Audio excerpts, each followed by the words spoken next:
समाप्त नहीं हो सकता। हर हर महादेव कह लिया, समाप्त नहीं हो सकता। शंकर का किया गया एक लोटा पानी का भी दान समाप्त नहीं हो सकता। भले सारे पुण्य समाप्त हो जाएं, पर शंकर की शिव पुराण कभी समाप्त नहीं होती। आपके चित्त वृत्ति में रहे ना रहे, पर आखिरी में हिसाब में तो रहेगी कि इनने शिव पुराण सुनी थी, इतनी तारीख के सुनी, इतनी बजे सुनी, इतनी समय पर इसने शिव पुराण का स्मरण करा। शंकर के दरवाजे पर इतने कदम चलकर गई है। चित्रगुप्त महाराज बोलेंगे शिव के द्वारे इतने कदम चलकर गई है। अच्छा, तो यमराज पूछेगा क्या करना है? इतने कदम चला के बैकुंठ भेज दो, नहीं तो नीचे से देवादिदेव महादेव आ जाएंगे। इनको भाई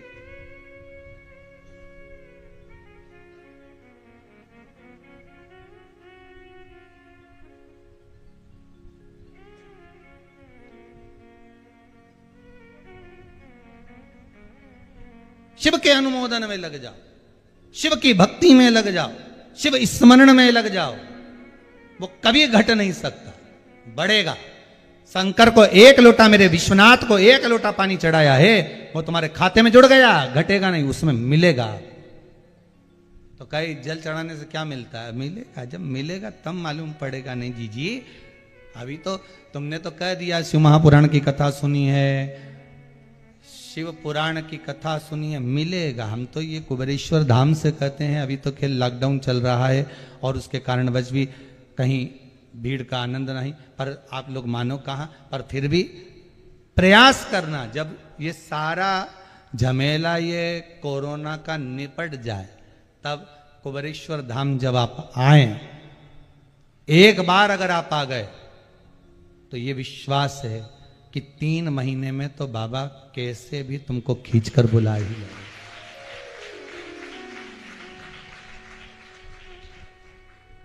और इतने तुम लोग जो बैठे हो थोड़े बहुत, इसमें भी कई लोग ऐसे होंगे जो एक बार नहीं 2-3 बार तो आ ही गए होंगे। ये बैठे देखो, ये बाबा बुलाता है और कृपा करता रहता है। पीछे तक में भी सभी लोगों का भाव है कि कई बार दे रहा होगा तब तो आ रहे हो, करुणा कर रहा होगा तभी तो आ रहे हो, नहीं तो तुम किसी हालत में नहीं आओ दादा।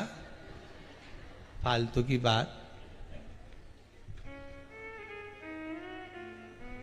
वो दे रहा है तो हम, और आप भी कहते रहना उस देवादिदेव महादेव से, बाबा हे विश्वनाथ, हे कुबेरेश्वर महादेव, हे महाकाल राजा, हे ओमकारेश्वर, हे मेरे बाबा वेदनाथ, तो मुझे इतना देते रहना कि मैं इन दोनों हाथों से लौटाता रहूं, खूब लौटाऊं, धर्म में, पुण्य में। आज जैसे गांधी परिवार श्री घनश्याम दास जी गांधी कथा करवा रहे हैं, खाम गांव वाले, ऐसी कृपा मुझ पर भी करना कि मैं भी एक बार शिव महापुराण की कथा करवाऊं। ऐसी कृपा कर दे, बस बरसा दे, खूब बरसा, मैं दोनों हाथों से करूं।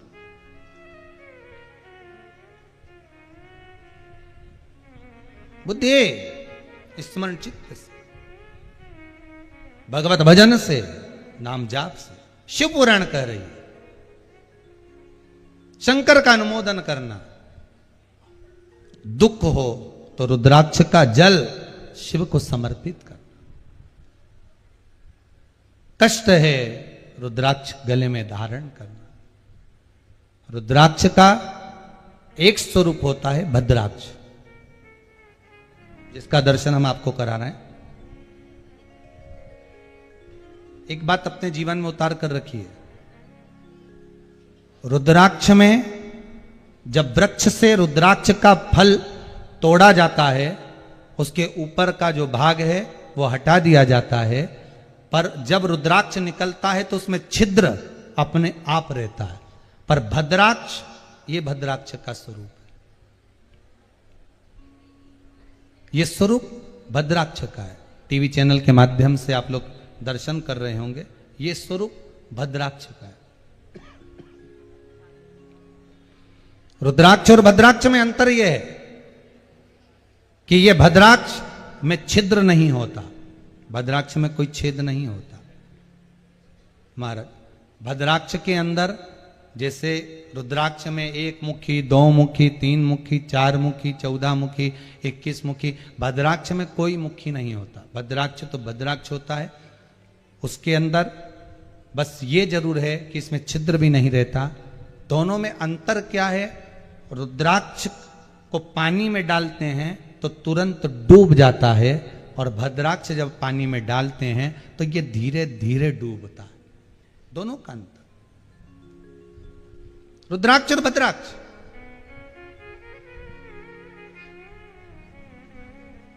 असली रुद्राक्ष को हाथ में लेते हैं तो कंपन होने लगता है, हाथ थोड़ा थोड़ा कांपने लगता है। श्री शिवाय नमस्तुभ्यम बोलो, ओम नमः शिवाय बोलो, और असली रुद्राक्ष हाथ में रख लो और अपनी मुष्टिका को बांध लो जमकर। हाथ कुछ देर तक रखोगे, शंकर का नाम लेते रहोगे, हाथ धीरे धीरे कांपने लगेगा। महाराज, भद्राक्ष को हाथ में रखकर घंटों तक बैठकर नाम जप लो तो भी हाथ नहीं कांपेगा। भद्राक्ष और रुद्राक्ष में अंतर है।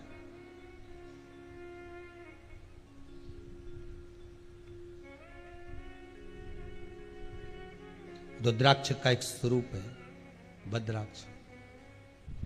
रुद्राक्ष नेपाल की भूमि पर बहुत मिलता है, भद्राक्ष भारत की भूमि पर बहुत मिलता है। रुद्राक्ष की माला से शिवजी का जो जाप किया जाता है वो अधिक फल प्रदान करने वाला होता है। पर आज के समय में लोग इतने समझदार, इतने चतुर हो गए, जब असली गेहूं नहीं मिल रहा, चावल भी प्लास्टिक के हो गए, दाल भी नकली हो गई, धनिया पाउडर में लोग ना जाने क्या क्या मिला दें, हल्दी में ना जाने क्या क्या मिला दें, इतना छल, इतना कपट पूरी दुनिया में हो रहा है, तो संसार के मनुष्य को यही समझ में नहीं आता कि रुद्राक्ष की माला है कि भद्राक्ष की माला। अब वो माला तुमको मिल गई 10 रुपया में, 20 रुपया में, 15 रुपये में, तुमने कहा रुद्राक्ष की माला 20 रुपया में मिल गई, ओ राम जी, फिर तो ले लो 25-50। अब मालूम पड़े उसी भद्राक्ष में छेद कर करके उन्हें दे दिया और जपते रहो। अब हम जप तो रहे पर उसका कोई फल नहीं मिल रहा। फिर समझ में आया कि फल क्यों नहीं मिल रहा, तो कहा ये रुद्राक्ष की माला नहीं, ये भद्राक्ष की हो सकती। इसको डालकर देखा जाए इसके मनके को पानी में, मालूम पड़ा जब धीरे धीरे करके डूबेगा समझ में आ जाएगा कि भद्राक्ष।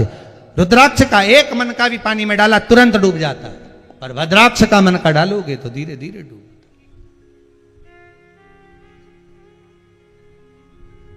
समझ में आ गया, ये श्रेष्ठ नहीं।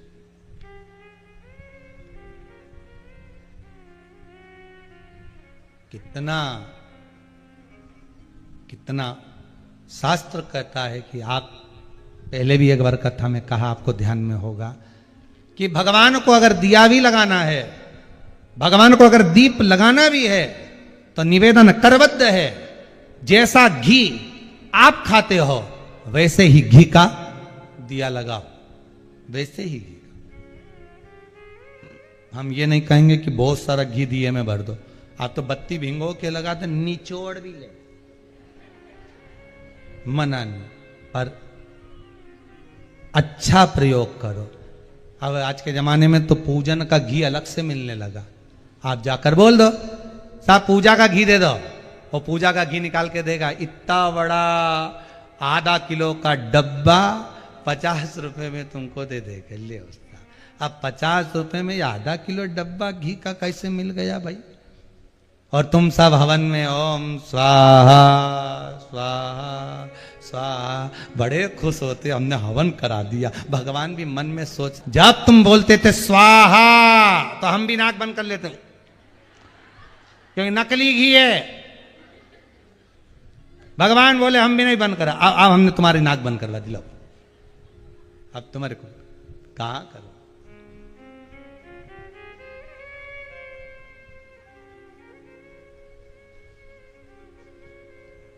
मन में एक विचार आया है आप लोगों का, अगर बाबा कृपा करे और कार्य हो जाए तो अच्छा है, पर निवेदन केवल इतना रहेगा कि ऑनलाइन ही वो क्रम रहेगा, कोई यहाँ आएगा नहीं।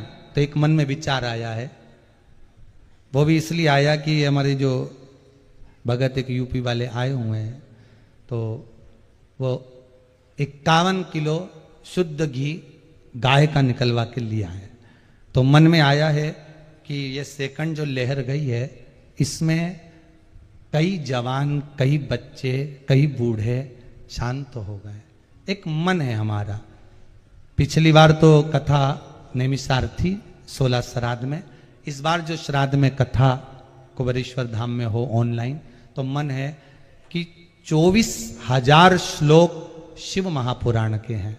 मेरा मन है कि उन सभी जीवात्मा जो शांत हो गई कोरोना महामारी में, वो अपना नाम और गोत्र जो शांत हो गया उसका लिखकर यदि हमारे व्हाट्सएप पर भेजेंगे तो मेरा मन है कि निशुल्क, आपको कुछ देना नहीं है, ये विठलेश सेवा समिति की ओर से उन जीवात्माओं के लिए 24,000 श्लोक शिव महापुराण का उसका यज्ञ करना चाहता है। श्राद्ध में जब कथा चलेगी 23 तारीख से श्राद्ध पक्ष की, उसी समय पर 11-21 ब्राह्मणों द्वारा केवल लगातार 24, भले वो यज्ञ 11 दिन का हो, हम प्रयास करेंगे आस्था चैनल वालों से भी कि उस यज्ञ को भले 11 दिन तक चले, तो 11 दिन तक हम भी कथा भले समापन होगी वो जब 23 से चालू होगी, 23, 24, 25, 26, 27, 28, 29 तक चलेगी। तो हम प्रयास करेंगे कि 2-4 दिन और कथा को बढ़ाकर कैसे भी एडजस्ट कर पर यज्ञ पूरा करा दें, जिससे वो जो जीवात्मा शांत हुई है। कई लोग फोन लगाकर पूछ रहे हैं कि गुरुदेव इनकी हम गति कैसे करें, उनको हम हाथ नहीं लगा पाए, उनको हम अग्नि नहीं दे पाए, उनका बेटा रो रहा है, पिंडदान कर नहीं पाए, ब्राह्मण भोजन करने नहीं आ पाया। 10 दिन जब कोरोना में मरा तो घर में कोई ब्राह्मण ने आकर कर्म नहीं करा। गुरुदेव हाथ जोड़कर निवेदन है, हमारे बेटे का उद्धार कर दो, हमारे पति का उद्धार। तो हमारा निवेदन है, आप 1 रुपया भी दान मत करना। ये विठलेश सेवा समिति जो असली घी 51 किलो आया है, और भी घी मंगवाएंगे, और साकल्य द्वारा ब्राह्मणों द्वारा उस 24,000 श्लोक शिव महापुराण के हैं, सारे श्लोकों के साथ बाबा देव अधिदेव महादेव के चरणों में निवेदन कर कर आप जो नाम भेजेंगे, गोत्र भेजेंगे, अपने पितरों का नाम भेजेंगे, उस नाम को बोल बोल कर ब्राह्मण आहुतियां देंगे और यज्ञ करेंगे। पर यहाँ किसी को परमिशन नहीं दूंगा, इसका ध्यान रखें। कोई यहाँ नहीं आएगा, ब्राह्मण होंगे, व्यासपीठ होगी, ऑनलाइन आप कथा सुनिए। हाँ, बाबा आपके पूर्वजों का उद्धार करे, पितरों का उद्धार करे, आपसे कुछ लेना नहीं, बाबा की तरफ से है। हो सकता है कुबेरेश्वर महादेव ने कुछ कृपा करी हो पूर्वजों के लिए, पितरों के लिए, ये उनके लिए, उन जीवों के लिए। और ऐसा कोई व्यक्ति नहीं जिसका कोई अपना रिश्तेदार परिचित नहीं गया हो। अब की बार ये जो दूसरी लहर आई थी ना, उसने सबको हिला दिया था साहब। पहले तो दूर के दूसरे शांत हो रहे थे जिनको हम पहचानते नहीं थे, अब तो मोहल्ले में अपने परिचित कहीं ना कहीं से खबर आ जाती थी, वो चले गया, वो हो गया।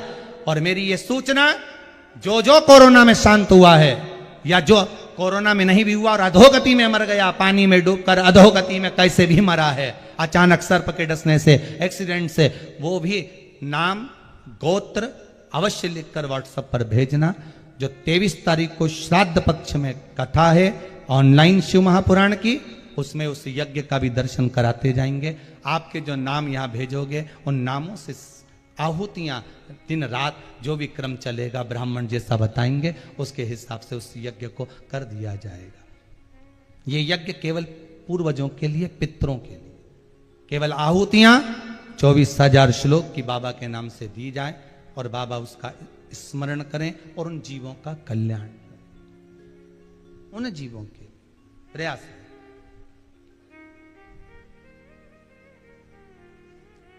कैसे भी उनको प्राप्त हो। देखो, भजन की कोई उम्र नहीं होती, दान करने की कोई उम्र नहीं होती।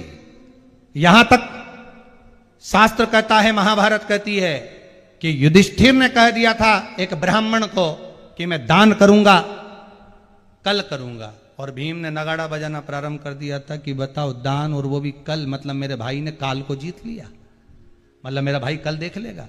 जीवन में कोई भरोसा नहीं। दान करना है आज की आज करो, पुण्य करना है आज की आज करो, भजन करना है आज की आज करो, स्मरण करना है आज की आज करो, ब्राह्मण भोज कराना है आज की आज करो। जीवन में जो बन जाए, अच्छा कर्म, सत्कर्म हाथों से करते चलो। पुण्य करो अपने हाथों से, दान करो अपने हाथों से, सत्कर्म करो अपने हाथों से, भजन करो अपने हाथों से। प्रयास रहेगा, बाबा कृपा करेगा। तो मुझे उम्मीद है, विश्वास है, जितने जीव, और ये विश्वास है मेरा कि अगर आपके गोत्र से अगर वो आहुति छोटी है ना, तो ये तो विश्वास रखता हूं कि जो जीव गया है ना, वो भी आपको कहीं ना कहीं झलक दिखाकर कह ही देगा कि मेरा उद्धार हो गया है। ये विश्वास है मुझे मेरे शंभू पर, ये विश्वास मुझे मेरे भोलेनाथ पर, कि उसका एक भाव, जैसे कई माताएं कहती हैं कि वो चले गए और वो हमें दिख रहे हैं कर, ये भाव है आपका, आप भूले नहीं हो, आपका स्मरण उनके साथ में और आप उनके स्मरण में। और एक बात जरूर कहूंगा, 16 श्राद्ध में, श्राद्ध